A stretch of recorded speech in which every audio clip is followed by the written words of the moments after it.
Assalamualaikum warahmatullahi wabarakatuh. Saya Dr. Abdul Hakim Mohad akan membentangkan satu kertas kerja bertajuk Dakwah Islam di Sabah, pengalaman bersama masyarakat Murut Tahol di Kemabung, Tenor. Hadirin dan hadirat yang saya hormati sekalian, lazimnya perkataan dakwah diungkapkan dengan makna menyampaikan risalah Islam. Hal ini adalah sebahagian daripada tanggungjawab yang perlu dilaksanakan oleh setiap individu Muslim walau di mana mereka berada. Makalah ini akan menyorot perkembangan dakwah dalam kalangan masyarakat Islam yang tinggal di sebuah daerah kecil di pedalaman Sabah. Daerah kecil yang dimaksudkan ialah Kemabung. Ia terletak di bawah pentadbiran daerah Tenom di mana terdapat 37 buah kampung yang majoritinya adalah masyarakat Murut Tahol. Dari segi pegangan agama, masyarakat di sini majoritinya beragama Kristian. Bagi memahami latar belakang, sekarang saya ingin membawa sidang hadirin dan hadirat untuk memahami bagaimana Islam sampai ke Sabah. Terdapat berbagai pandangan.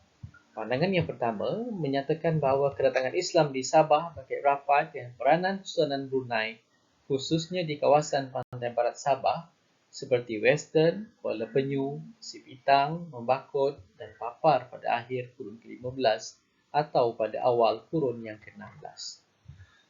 Pandangan kedua menyatakan bahawa Islam datang ke Sabah melalui pedagang Arab dan Parsi yang datang ke Borneo pada kurun yang ke-7. Pandangan ketiga menyatakan Islam datang ke Sabah melalui wilayah Islam Mindanao dan Sulu yang terletak berhampiran Borneo dan telah mula bertapak sejak 1490 Masihi lagi.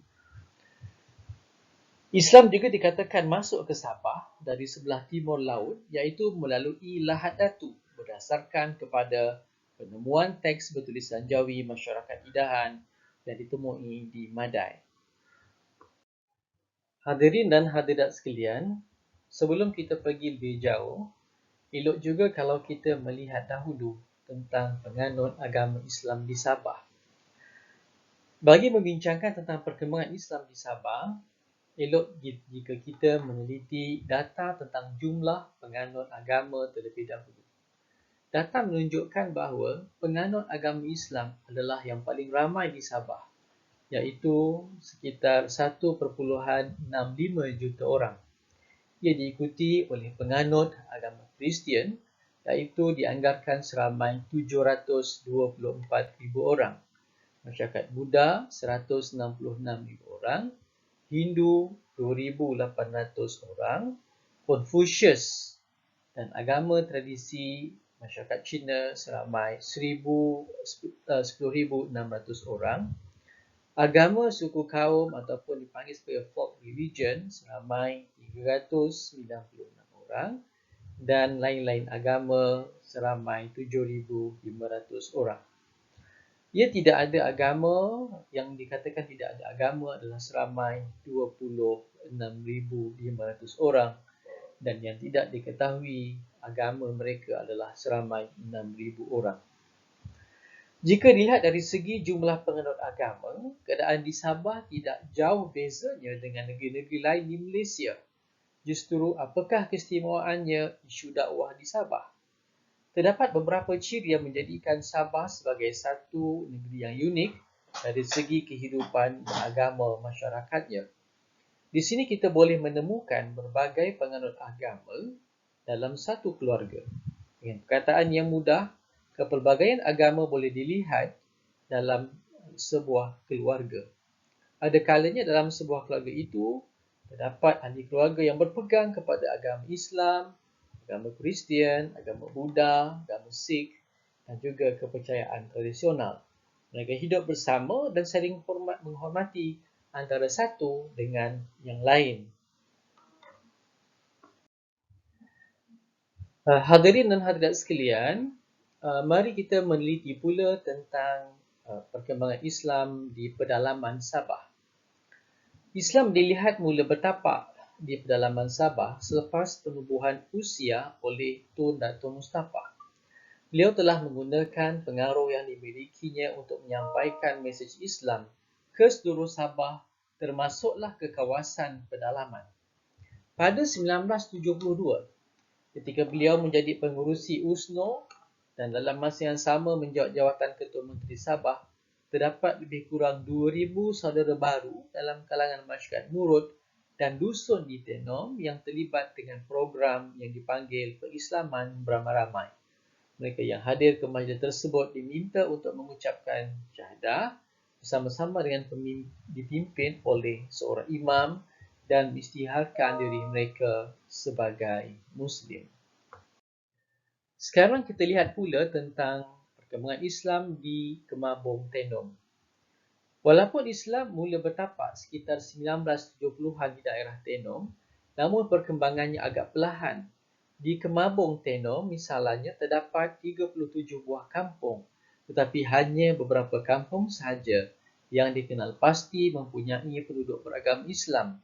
Antaranya ialah Kampung Kalamatoy, Kampung Sugiang Lama, Kampung Mamaitom, Kampung Baru Jumpa, Kampung Kuala Tomani, Kampung Kapulu, Kampung Paal, Kampung Cinta Mata dan Kampung Gumisi.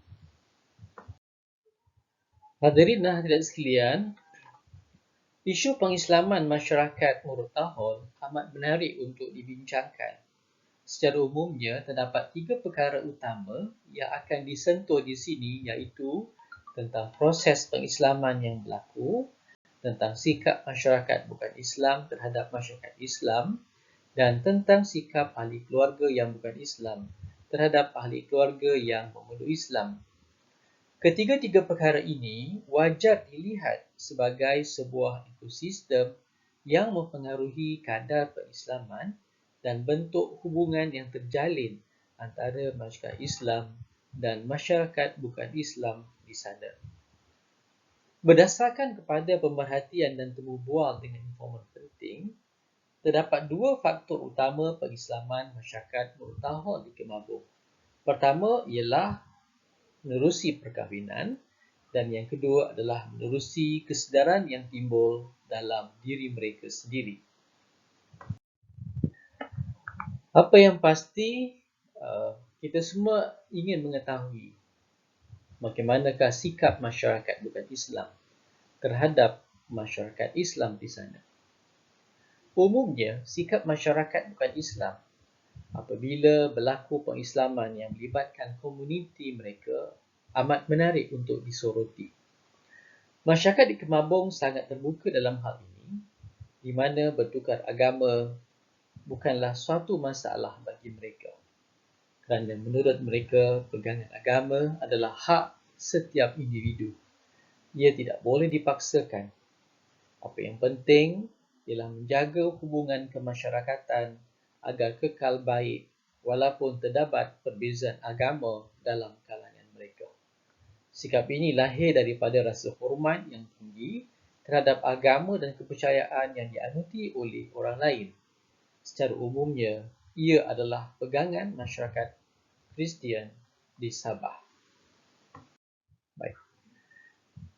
Seterusnya, bagaimana pula sikap ahli keluarga yang bukan Islam terhadap ahli keluarga yang memeluk Islam?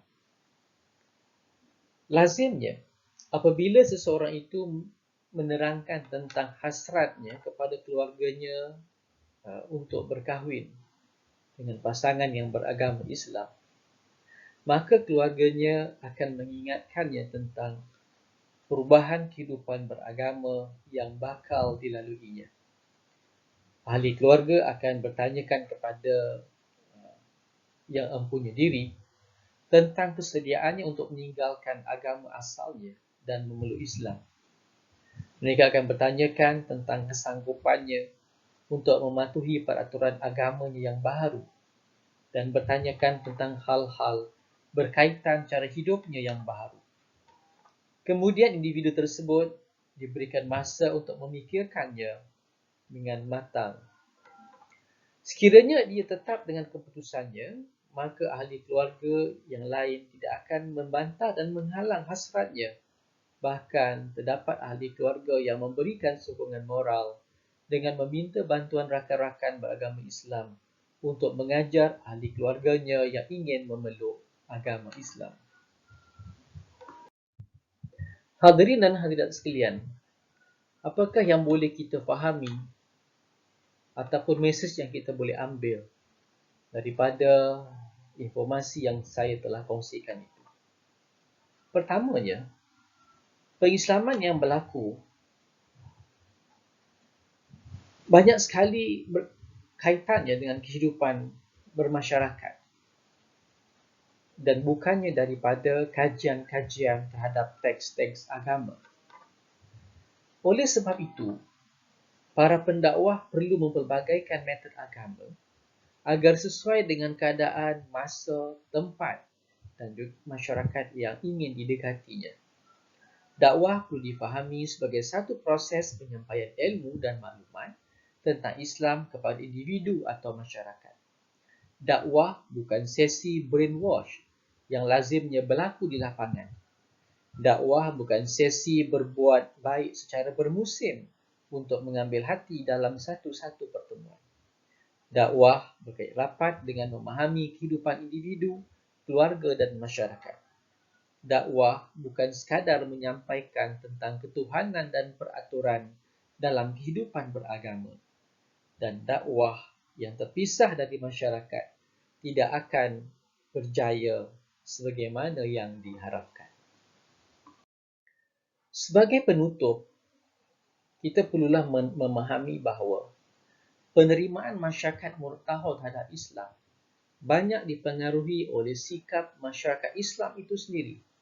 Sikap yang baik dan menyenangkan menjadikan mereka tertarik untuk menjadi sebahagian daripada keluarga umat Islam. Tidak kira sama ada mereka menerima Islam atas faktor perkahwinan atau bukan. Yang perlu kita fahami ialah hubungan kemanusiaan itulah yang mengatasi segala-galanya. Jarang kita dengar seorang itu menerima Islam kerana membaca Al-Quran. Sebaliknya ramai yang menerima Islam kerana aspek ketinggian keinsanan yang ada pada diri seseorang yang beragama Islam. Itulah realiti yang berlaku kepada sebahagian besar suku kaum Murtahol yang memeluk Islam di daerah Kemabung. Sekian daripada saya. Wabillahi taufiq wal hidayah. Wassalamualaikum warahmatullahi wabarakatuh.